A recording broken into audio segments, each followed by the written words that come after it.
Président, mais oui, effectivement, à 7 h du matin, Olivier, dites donc, c'est normal, on est là pour prendre soin de vous, on vous réveille en douceur, et pas avec n'importe qui, parce que là, on va vous parler d'un prodige. Alors, il enchaîne toutes les tournées internationales, il a seulement 36 ans, et il s'appelle... David Frey. David Frey. Ouais, Thomas. Vous l'avez rencontré, ce n'est pas Damien. lui faire offense que de dire, à mon avis, que le grand public ne connaît pas encore le nom de David Frey, mais ce matin, justement, on a souhaité vous le présenter, donc vous l'avez dit, il vient d'avoir 36 ans, tout juste 35-36.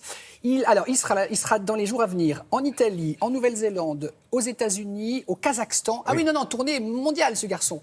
Vous allez voir, mesdames, il est plutôt beau gosse. Et il a décidé de s'attaquer à Chopin pendant 15 ans, c'est ce qu'il va nous dire. Il n'avait pas touché à Chopin depuis le conservatoire. Et puis là, il s'est dit, voilà, il y a une espèce de maturité qui est arrivée. J'ai envie de m'attaquer à Chopin. Vous allez avoir sur son album qui sort chez Erato des mazurkas, des nocturnes, un impromptu, une valse, enfin, le best-of, le meilleur de Chopin.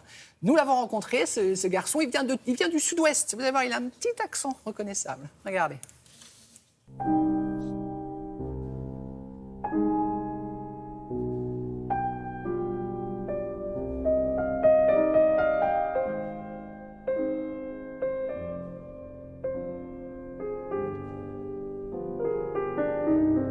Bonjour David. Bonjour. Pour le virtuose du piano que vous êtes, très jeune en plus, 35 ans, que représente Chopin ? Pas seulement pour moi, mais pour tous les pianistes, Chopin, c'est un passage obligé pendant les études. En tout cas, on est forcé, j'allais dire, mais c'est une belle obligation de jouer Chopin quand on est au conservatoire. Moi, j'ai fait le choix, quand je suis sorti du conservatoire, de ne plus jouer Chopin. Je crois que j'avais besoin de ce temps pour y arriver, et surtout, j'avais besoin de passer par tous les compositeurs que j'ai beaucoup joués auparavant pour aboutir à ce type d'interprétation de Chopin qui n'aurait pas été possible sans eux. Je pense en particulier au travail que j'ai fait sur Bach, qui m'a beaucoup aidé pour Chopin.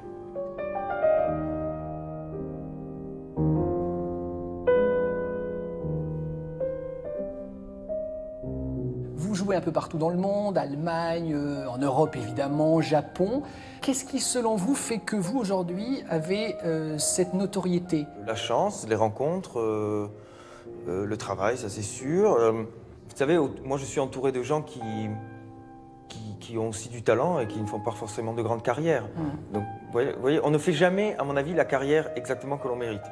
Il y a sûrement des gens qui font peut-être des carrières plus grandes que leur talent et aussi beaucoup de gens qui font des carrières, hélas, beaucoup plus petites que leur talent.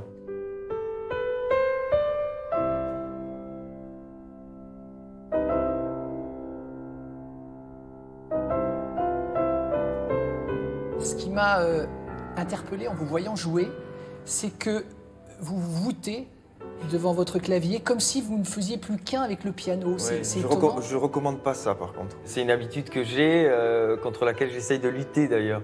Mais elle dit beaucoup de choses. Elle dit des choses qui ne sont pas forcément positives, mais aussi des choses effectivement qui sont liées à mon implication au moment où je joue, ça c'est certain.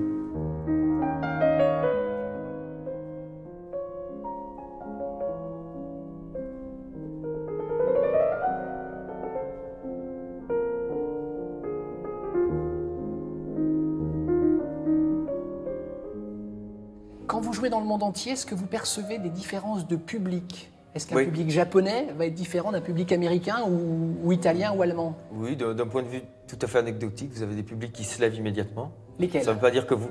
en Amérique et aussi aux Pays-Bas. Vous avez des publics qui crient bravo, d'autres pas, certains qui se lèvent, d'autres qui ne se lèvent pas.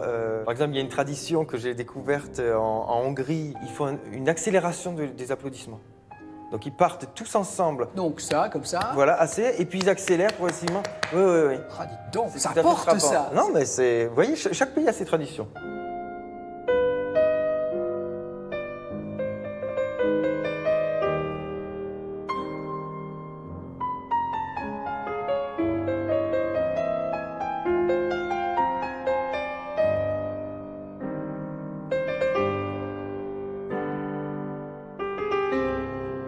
Merci beaucoup David, je vais vous féliciter à la manière des Hongrois. Ah oui, mais c'est beaucoup plus progressif que ça. Ça Oui, part mais là, beaucoup plus lentement. Sauf qu'on a un temps un peu limité, Bon, c'est pour ça. d'accord. En Alors tout cas, j'accepte. Merci Merci à vous. pour ce bel album et pour les émotions qu'il procure. Merci beaucoup. Merci beaucoup. J'ai la nuit, le... Olé Ouais, alors, c'est bien gentil, mais vous Oui. nous dites qu'en gros, il faut aller à Rome, Oui. il faut aller à Wellington. Ouais. Est-ce qu'on peut le voir chez nous, ce Oui, garçon? bonne question, Thomas. Je vais vous répondre tout de suite. Vendredi prochain, donc le 16 à Paris, à la mairie du 4e arrondissement, dans le cadre d'un festival de musique classique, il va se produire donc vendredi 16 pour tout le monde, les Français. Voilà. C'est beau qu'il porte haut les couleurs comme ça de la France à travers le Très, monde. très beau. Souvenez-vous du nom de ce jeune pianiste, David Frey. Il va faire une carrière déjà magnifique, mais on va en entendre beaucoup parler. Ouais. Merci beaucoup à